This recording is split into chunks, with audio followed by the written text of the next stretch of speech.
Kenapa sih berat badan susah banget turun? Padahal udah coba nggak makan nasi, udah puasa, udah ganti makan malam pakai buah aja. Tapi kok angka di timbangan kayak ngeledek gitu ya. Dan anehnya lagi, ada teman yang diet keto sukses. Ada yang intermittent fasting berhasil. Ada juga yang makan 5 kali sehari malah turun berat badannya. Bingung nggak sih kalian? Gini, semua metode itu bisa berhasil bukan karena jenis dietnya. Mereka berhasil karena satu hal yang sama. Metode semua itu bikin defisit kalori. Titik. Jadi, kalau kalian masih mikir karbohidrat itu musuh atau makan malam bikin gendut, mungkin udah waktunya kita riset cara berpikir. Karena yang bikin berat badan turun, ya bukan mitos, tapi ya matematika sederhana aja. Energi yang masuk itu lebih kecil daripada energi yang kita keluarkan. Di video ini kita bahas kenapa defisit kalori itu ya adalah segalanya ya. Cara paling sederhana bagaimana mencapainya, dan kenapa mitos-mitos soal diet justru bikin kalian malah nyasar. Kalori itu energi, defisit itu adalah kuncinya. Oke, begini. Setiap kita makan, kita mengkonsumsi energi. Energi ini ya kita keluarkan oleh tubuh, digunakan untuk ya kita jalan kaki, mikir, kerja, olahraga, dan lain sebagainya. Coba kita bayangin kalau kalian itu punya dompet energi nih. Tiap kali kita makan itu kayak kita mengisi dompet itu. Lalu tiap kali kita jalan kaki, mikir, kerja, olahraga, itu kita ngeluarin isi dompetnya. Kalau yang kalian masukin itu lebih banyak dari yang kalian keluarkan, dimana artinya ada kelebihan energi, maka kondisi ini disebut dengan surplus kalori. Kelebihan energi ini akan disimpan oleh tubuh. Bentuk penyimpanan energi berlebih ini di tubuh bentuknya adalah ya lemak tubuh. Sebaliknya, kalau energi yang keluar lebih banyak dari yang masuk, tubuh kalian harus ambil dari simpanan energi. Ini yang disebut dengan defisit kalori. Dan hanya dalam kondisi defisit kalori lah tubuh mulai membakar lemak simpanan, di mana akibatnya ya berat badan jadi turun. Jadi bukan karena kalian stop makan nasi, bukan karena puasa, bukan karena makan malam itu di skip, tapi karena semua metode itu secara langsung atau enggak langsung itu bikin kalian mengkonsumsi lebih sedikit kalori dari biasanya. Diet keto, defisit kalori. Intermittent fasting, defisit kalori. Makan bersih atau clean eating, itu ujung-ujungnya ya defisit kalori.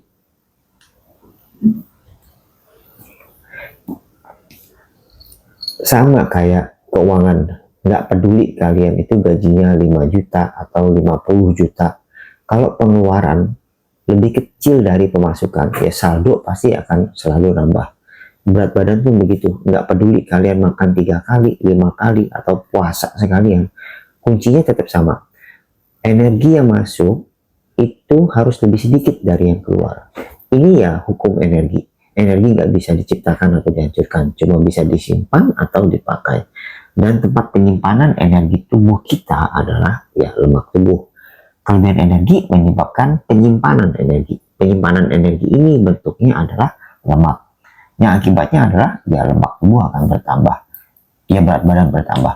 Kebalikannya, kekurangan energi akan menyebabkan tubuh menggunakan lemak untuk dibakar menjadi energi. Yang akibatnya ya lemak tubuh berkurang, berat badan juga ikutan berkurang. Oke, sekarang langkah pertama yang harus dilakukan itu ya bukan langsung diet ya, tapi ngerti dulu pola makan kalian. Tracking makanan kalian itu 3-5 hari aja. Itu bisa kalian pakai MyFitnessPal, Fat Secret, atau ya catat manual atau foto aja. Bukan buat jadi terobsesi dengan tracking kalori ya, tapi tujuannya untuk melatih diri kita agar sadar akan jumlah makanan atau minuman yang kita konsumsi sehari-hari. Kadang kita nggak sadar, kopi susu kita minum itu udah 300 kalori, gorengan 250 kalori. saus sambal, dressing, topping itu bisa nyumbang banyak kalori. Langkah kedua adalah coba substitusi atau ganti yang lebih bijak ya. Misalnya minuman manis ganti dengan air putih atau kopi hitam. Gorengan ya coba ganti deh dengan yang rebusan atau ya bakar-bakar gitu ya. 2 centong nasi biasanya, ya udah makan 1 centong nasi, sisanya dengan sayur yang lebih banyak. Jadi tanpa ngurangin rasa kenyang, kalian itu bisa hemat 100 sampai 300 kalori mungkin setiap kali makan. Strategi yang lain itu bisa coba kurangi frekuensinya, bukannya nggak boleh makan makanan favorit. Kalau kalian suka apa, martabak misalkan, nggak apa-apa ya, tapi jangan tiap malam. Bolehlah seminggu sekali atau 2 kali ya, dan cukup 1 atau 2 potong aja. Minuman apa, boba, frappuccino, ya anggap aja kayak kita apa ya, kasih treat ke diri kita di akhir minggu. Jangan setiap kali stres ya larinya ke minuman seperti itu. Yang berikutnya bisa kita lakukan adalah mindful eating ya. Makan misalkan sambil main HP, itu bikin kita nggak sadar kalau kita itu sambil makan terus aja ya. Dan yang penting lagi adalah nggak bikin puas sama rasa makanan. Makan kecepatan juga ya nggak sadar kita udah porsinya udah nambah. Solusinya ya simpel sih, ya makannya lebih pelan, fokus ke rasain rasa makanan, sadar rasa kenyang kita. Ini cara ngurangin kalori tanpa ngurangin porsi makan. Oke, gimana dengan makan malam? Gak apa-apa, aman aja. Yang bikin berat badan bertambah itu bukan makan di malam harinya, tapi total kalori kalian. Kalau misalkan sampai sore nih baru makan 1200 dan kebutuhan kalian 1800, masih ada sisa 600 kalori lagi. Nah, sisa 600 kalori ini mau kalian makan di jam 11 malam pun, mau tidur baru makan pun, ya itu nggak apa-apa. Yang penting total kalori kalian itu masih sesuai kebutuhan. Yang berikutnya adalah aktivitas harian, bukan hanya olahraga ya. Olahraga tuh tentu bagus, tapi jangan dijadiin alasan buat cheating. Cheating di sini maksudnya adalah karena udah olahraga jadi merasa bisa makan sepuasnya. Ini enggak banget. Tambah aktivitas kecil sehari-hari, misalnya jalan kaki, naik tangga, bersih-bersih rumah. Semua itu bantu menciptakan defisit kalori buat kalian. Kalau kalian pernah gagal dalam diet atau menurunkan berat badan, pernah coba berbagai cara tapi nggak turun juga, itu bukan salah kalian sih. Kita hidup di dunia yang banyak banget banjir informasi, dan sebenarnya banyak juga yang salah. Jadi kalian bukannya kurang niat, kalian cuma salah arah. Kalau sekarang kalian tahu prinsip dasarnya, dan yang lebih penting nih, kalian tahu bahwa perubahan itu nggak harus ekstrim ya. Kalian bisa mulai pelan-pelan secara realistis dan sesuai gaya hidup. Progres yang kecil itu tetaplah sebuah progres.